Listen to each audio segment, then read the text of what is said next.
Guys, assalamualaikum warahmatullahi wabarakatuh. Terima kasih yang udah stay sana channel Yanti sama official guys. Semoga kalian selalu sehat, berkabar untuk kita semuanya. Gimana kabar kalian? Wes ketemu lagi sama Kaisam. Kaisam hari ini libur? Enggak, Kaisam enggak libur. Cuma sekarang itu jam setengah 3. Kaisam itu memang mau rencananya ke KJRI dulu 1 jam ya. Kaisam kok kerja jalan-jalan aja? Ya enggak cuy. Kan Kaisam itu kalau libur ya, Kaisam kan keluarnya siang. Karena Kaisam tuh harus ngasih makan Yeye dulu. Jadi ya kalau hari ini izin 1 jam kan adil ya, Kaisam aja bantu Yeye kok kalau libur. Jadi yang penting kalau misalkan kamu mau izin keluar boleh, asal ngomong baik-baik sama majikan ya. Ya semoga Kaisam doakan kerjaan kalian sama enaknya kayak Kaisam, masya Allah. Ya ampun, enak banget ya Kaisam. Iya tapi gaji Kaisam masih standar.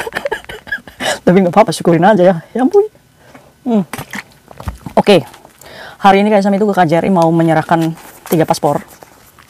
Nah, ini tuh nggak boleh ya ada di tangan orang lain. Maka dari itu, yang berhak menerima paspor ini adalah KJRI. Maka dari itu Kaisam akan mengembalikan ke KJRI. Loh Kaisam kok banyak paspor? Kaisam rentenir ya? Bukan. Jadi ceritanya ini, ayo kita belajar ya. Ini ada beberapa paspor yang Kaisam akan serahkan ke KJRI. Barangkali kalian yang paspornya Kaisam serahkan ke KJRI, tiba-tiba kalian dipanggil, ditabayunkan dulu sama orangnya, ya berarti ini resiko. Siapa Kaisam, paspornya siapa? Ada deh, pokoknya siapapun yang merasa menggadaikan paspor ke teman kalian dan kabur, ya mungkin saja ini paspor kalian. Oke cuy, yang paspor pertama, ini anaknya overstay. Udah nggak ada di majikan. Dan ini dia memberikan paspor negara ke orang untuk berhutang, $2.000 Hongkong. Oke, yang mengejutkan adalah ini paspor. Nah, ini paspor, ini digadaikan pinjam tanpa bunga dan tidak pinjam di rentenir. Ini sebesar 16.000. Bayangin aja, paspor ini harganya 32 juta. Aduh. Semua ini milik negara, kalian itu tidak boleh memiliki ini ya. Meskipun ini foto muka kalian, tapi ini adalah milik negara dan tidak boleh digadaikan. Oke. Jadi Kaisam akan menyerahkan ini karena anaknya kabur. Jadi kalau misalkan kalian punya dokumen paspor anak teman-teman kalian yang nggak tahu sekarang entah di mana itu anak, kembalikan ke KJRI. Setidaknya ada harapan nih. Oh, ini pasti anak nih masih ada di Hong Kong. Kapan-kapannya dia ke KJRI. Entah itu pembuatan paspor baru, ya kan, pura-pura hilang atau apa gitu ya. Setidaknya nanti saat dia melapor ke KJRI, datanya ada sudah kita serahkan. Jadi laporan kalian itu ada nomor handphone kalian. Jadi saatnya anak ini datang ke KJRI, maka ditabayunkan dulu nih sama kalian. Ini sebenarnya Kaisam udah baik nih ya. Yang utang 16.000 nih, ayo kamu boleh cicil $500 aja setiap bulannya. Iya kan? Paspor kalian kamu ambil. Tapi milik kabur. Ini kan dibaikin malah susah. Ya udah kamu ambil aja di KJRI ya. Kaisam serahkan di paspor kamu di KJRI. Kasihan dong Kaisam yang punya duitnya rugi. Maka dari itu ini pembelajarannya, jangan mau kalau teman kalian hutang, hutangin saya dong 5.000 nih, saya titip paspor saya. Kalau misalkan tibanya dia kabur, ini tuh nggak fungsi buat kamu cuy, ini cuma kertas. Iya kan, tinggal bilang aja, maaf ya saya itu belum jadi juragan, saya kasih jajan kamu aja nih 100, selesai. Kamu tidak harus mengambil alih masalah teman kamu. Oke, jangan nyerocos aja Kaisam, hari ini mau cerita apa. Oke. Hari ini Kaisam mau cerita tentang anak yang sekarang lagi jadi tahanan luar. Kenapa Kaisam? Tiba-tiba polisi itu ngetok pintu kamarnya. Tok. Cece, pas dibuka polisi. Kaget nggak kalian? Oke, si pekerja migran ini kerja di rumah majikan. Ini masih jadi tahanan luar ya cuy ya. Ayo kita doakan semoga tanggal 27 besok mbaknya laporan ke polisi dan dinyatakan tidak bersalah. Jadi nggak harus jadi tahanan luar lama-lama ya cuy ya. Oke, si pekerja migran ini kerja di satu majikan. Majikan ini ya baik ya sama dia. Nah, dia ini tugasnya menjaga anak. Tapi anaknya agak sedikit autis. Karena dia ini memiliki 2 sekolah cuy. Sekolah biasa sama sekolah luar biasa. Sekolah anak-anak autis kayak gitu ya cuy. Nah, si pekerja migran ini baik-baik aja tuh, 1 kontrak 2 tahun ya. Berarti finish. Di-renew lagi. Nah, proses renew-nya si pekerja migran ini pulang cuy ke Indonesia. Awalnya sih baik-baik aja. Cuma si majikan ini ngomong, ya udah deh kamu pulang ke Indonesia nggak apa-apa, 3 minggu aja cuy. Nah, dari 3 minggu itu, ya pekerja migran ini ya ambillah tuh cuti pulang ke Indonesia.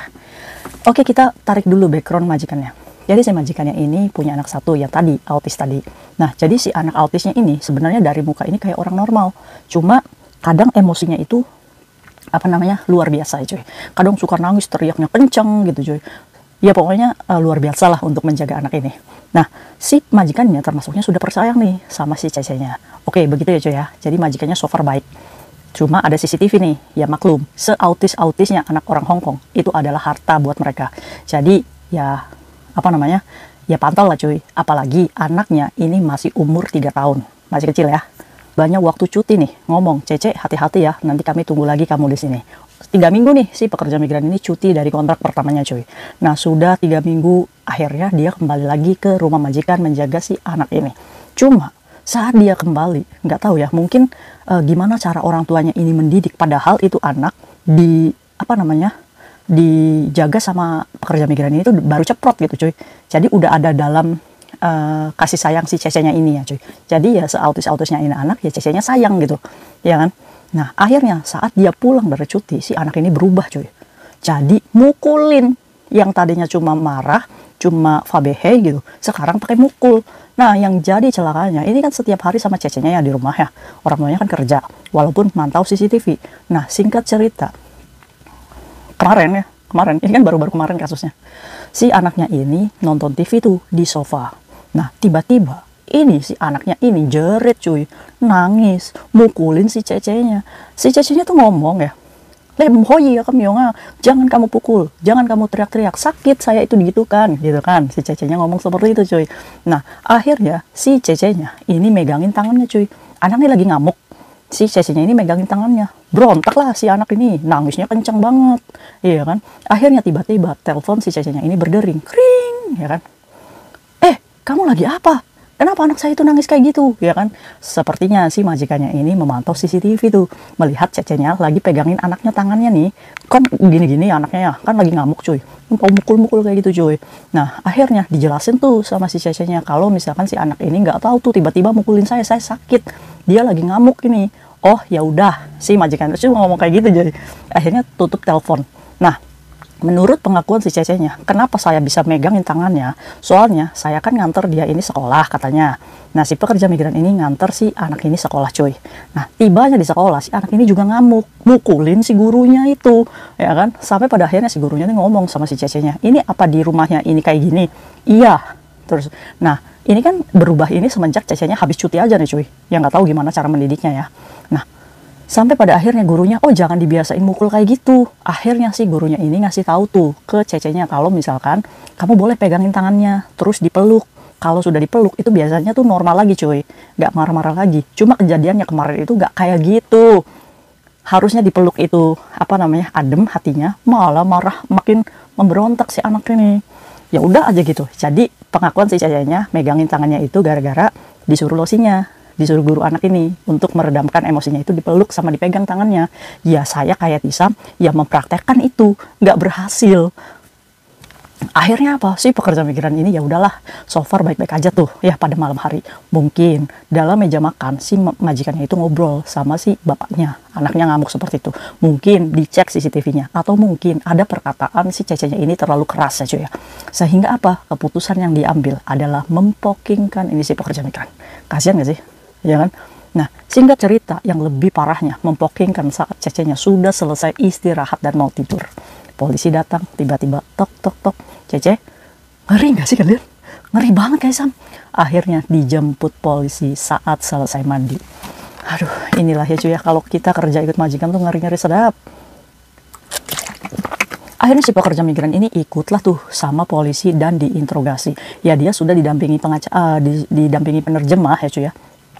Terus dia menjelaskan apa yang tadi kayak Sam ceritakan tadi. Akhirnya sekarang itu dia menjadi tahanan luar dan harus laporan lagi di tanggal 27 besok cuy. Sekarang dia lagi ada di agensi, so far agensinya baik, menampung dia ya cuy ya. Ya kita doakan bersama semoga mbaknya ini bisa lepas dari tuntutan majikan yang menuduh seperti itu ya cuy ya.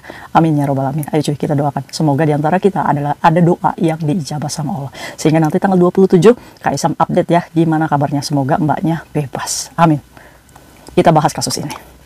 Apa kalian menjaga anak idiot atau autis seperti ini? Hati-hati ya cuy. Kadang kita harus paham nih emosi anak nih kayak gimana ya kan. Nah kalau menurut kayak Sam ya, kalau misalkan anak lagi fabehe seperti itu, biarkan, acukan. Mau dia itu mengamuk, mau dia apa. Kalau dia tibanya nih mukulin kamu, pak pak pak pak gitu ya, kamu masuk kamar.